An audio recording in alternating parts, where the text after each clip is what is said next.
Good morning, my walking warriors, and how are we doing today? Today we're going to discuss something serious, and it's a true crime case that just recently came out in the news involving a surf instructor and his two children.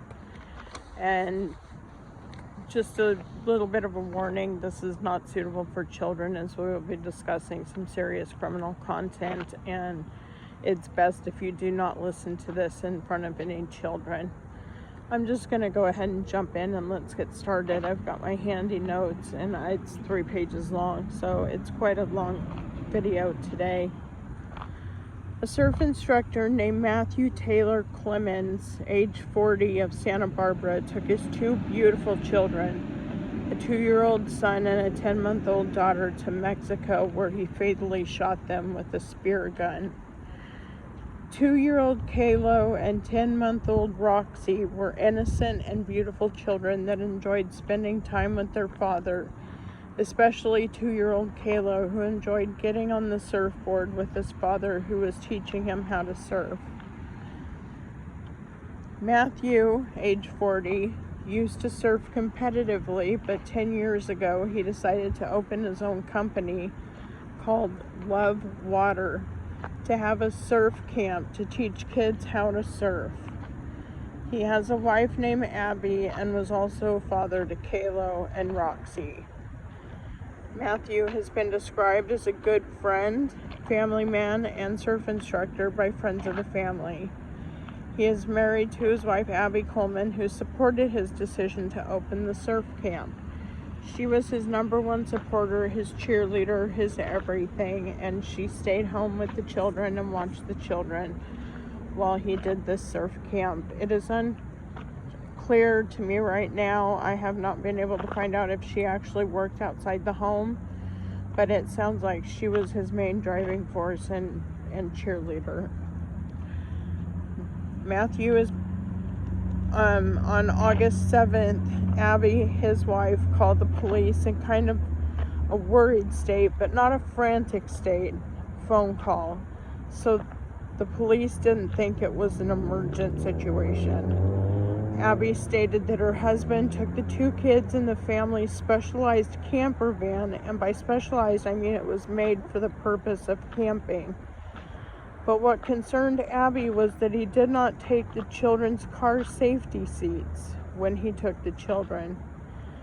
Abby had tried to call and text him several times, and Matthew Clemens did not respond. She did not report it as a missing children's case at that time, or as a possible parental abductions, but because Abby was so calm, the police did not take it so seriously as they probably should have.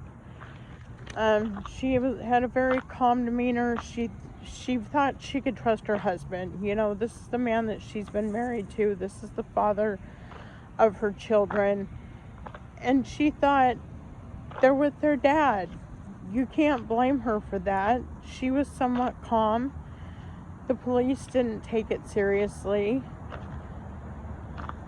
On August 8th, Abby got the police to finally fill out a missing person report when she called the police with more determination, because Matthew still refused to answer the phone calls and text.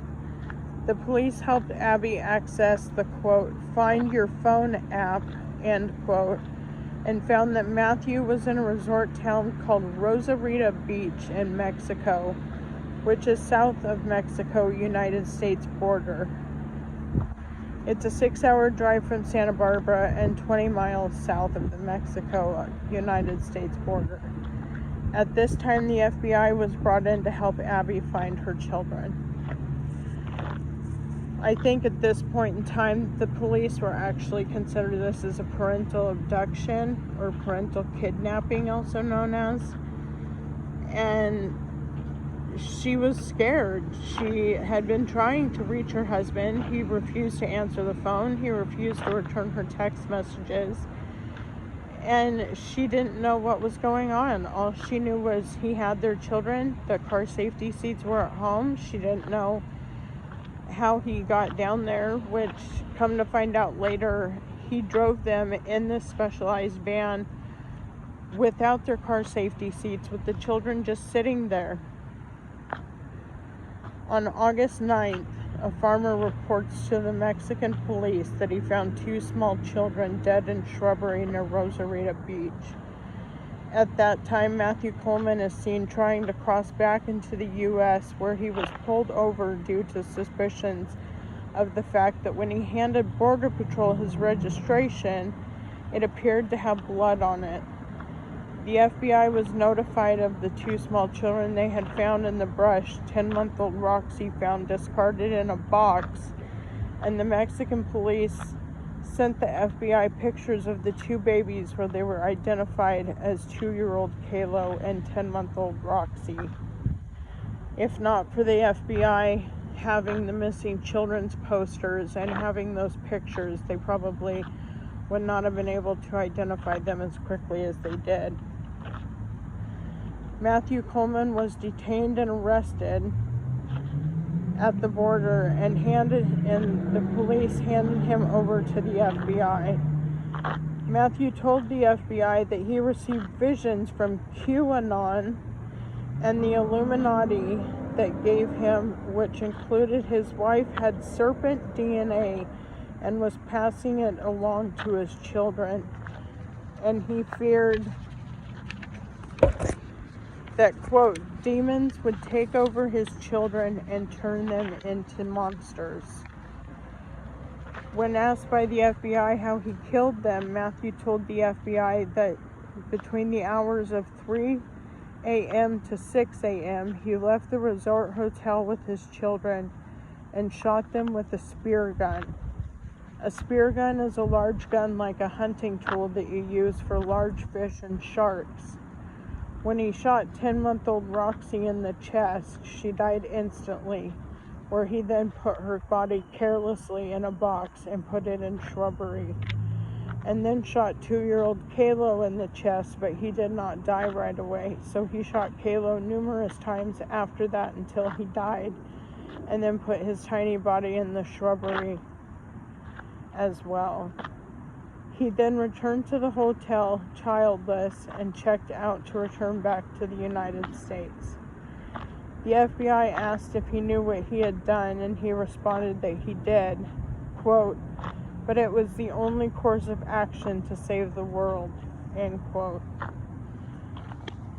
Imagine being a 2-year-old or a 10-month-old, and you're with your daddy, a daddy that you love very much, and he takes you to this beach, and you think you're going to be there to have fun, and possibly, if you're Kalo, that you're possibly going to surf, and all of a sudden daddy takes you out in the middle of the night to go to this farm,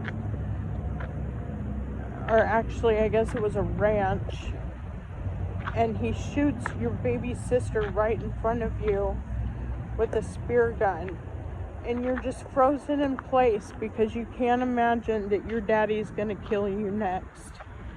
You can't even imagine that your daddy killed your baby sister.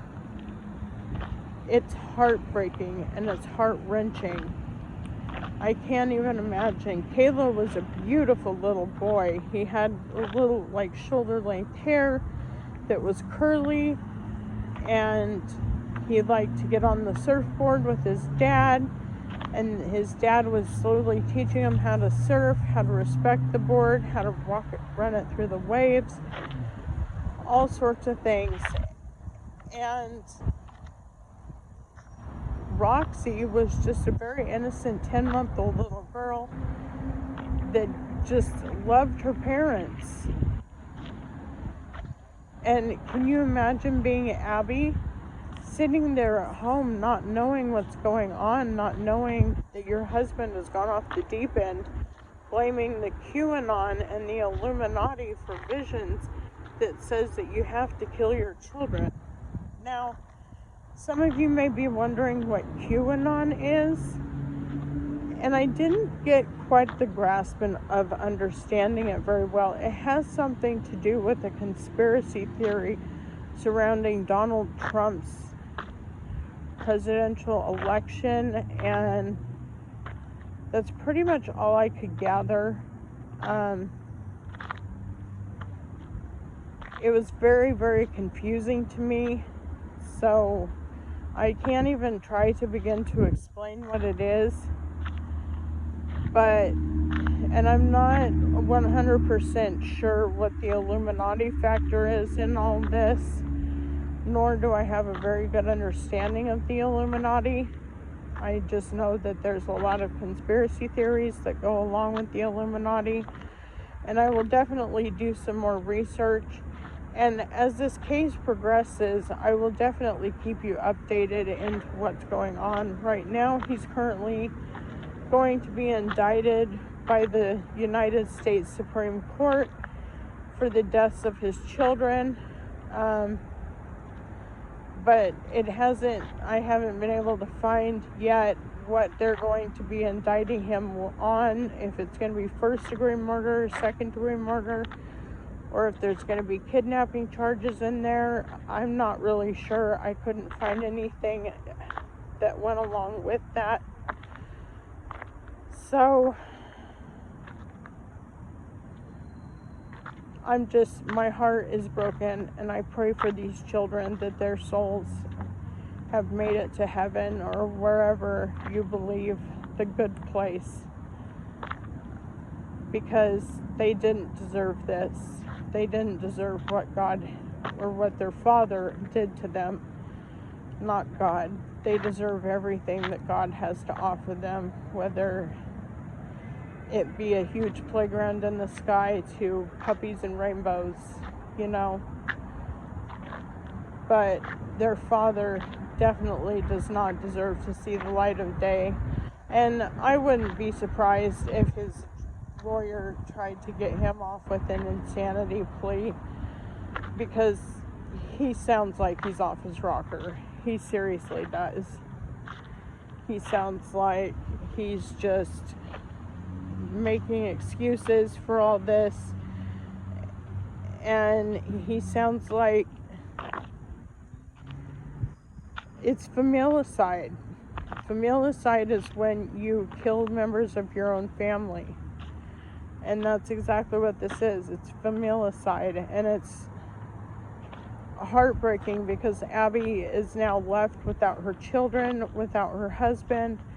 And it's all because her husband decided to take one drastic action, take his children to Rosarita Beach, Mexico, and kill his children. It's heartbreaking. So I will definitely keep you guys updated as I come to find more information out on this. It's just a shame. But let's go ahead and do a check-in right now. How are you guys doing? I've kind of been suffering a little bit. I don't know if I told you guys this or not, but a couple weeks ago, about 3 weeks ago, I was walking and I tripped over a curb in the sidewalk. Or I tripped over a portion of the sidewalk, not a curb in the sidewalk. The sidewalk was uneven, and I hit it with my right foot and tripped, and I went to go catch myself with my left foot, and when I did, I twisted my foot really awkwardly, and ever since then, I feel like I may have fractured my foot, but I haven't gone to the doctor for it, because usually when I think I fractured something, they come back and say, oh no, it's fine, but my foot hurts still. It's been 3 weeks. It swells up in my shoe. I have to take my shoe off, and I have to ice my foot quite a few times during the day. So that is what is going on with me. That, and if you guys have all noticed, the weather has been changing kind of drastically, or at least it is here in Oregon. It's been quite chilly the last week or so. It went from being super hot to super chilly in a matter of a couple days. And that really messes with my fibromyalgia and my arthritis. I can feel it in my knees when the barometric pressure changes and drops, and it's been dropping, and I feel it in my knees, I feel it in my hips, I feel it in my back, I feel it in my feet. I feel it in my hands, I feel it in my neck, I pretty much feel it everywhere.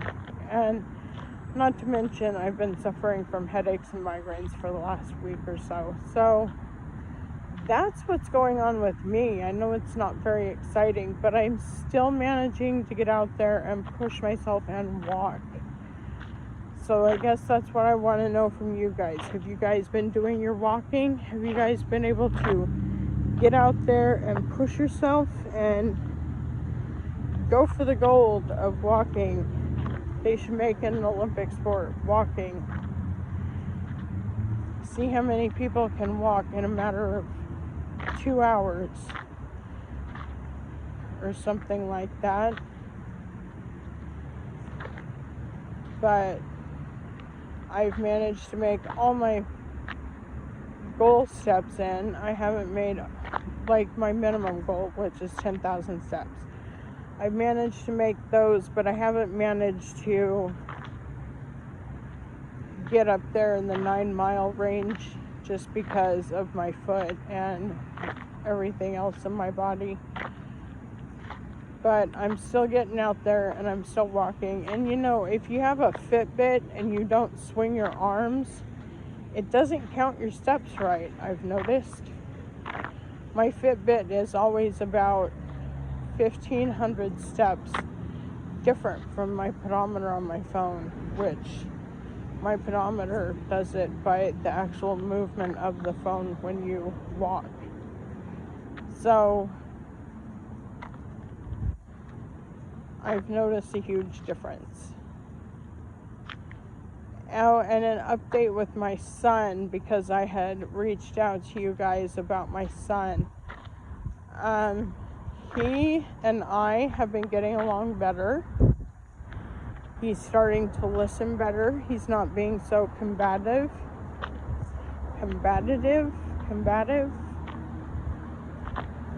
One of those two words, combative. I'm actually going to be leaving here shortly after I complete this video and going home for his therapy session, which is over the computer. So we will be doing that today.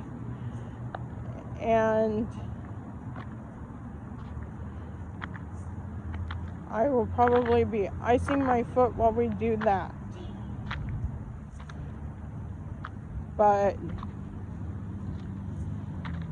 thank you for the comments. If any were left, thank you for thinking about me during that rough time with my son. Things are better, and that's pretty much all I could hope for. So just keep sure to get out there, keep moving, keep walking, keep doing what you're doing, because you're doing a great job. And don't let anything make you feel less than. If you don't get 10,000 steps in a day because my body hurts too bad, I just can barely move, I can't function very well, don't worry about it. It's okay. Don't beat yourself up. You've always got tomorrow. And you can try again tomorrow to get those steps in. I'm not saying you have to have 10,000 steps in a day. That's just my goal. You can set your goal for whatever else you want to set it for.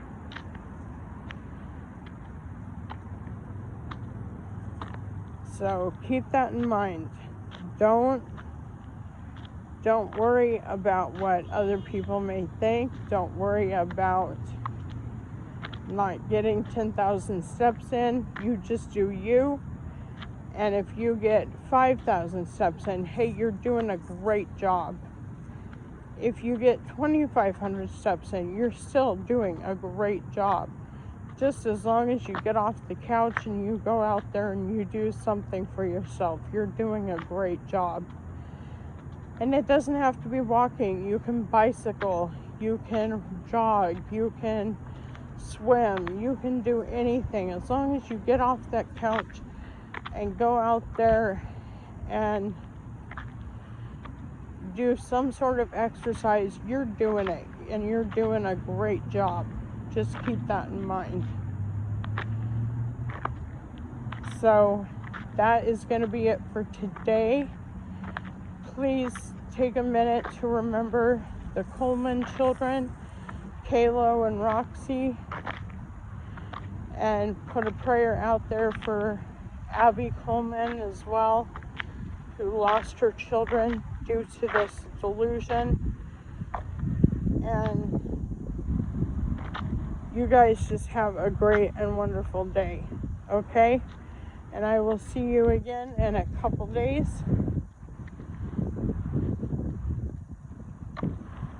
And I think I might already have a topic picked out. It's another true crime topic, but it's a good one. So I will see you again in a couple days. Love y'all very much. Bye.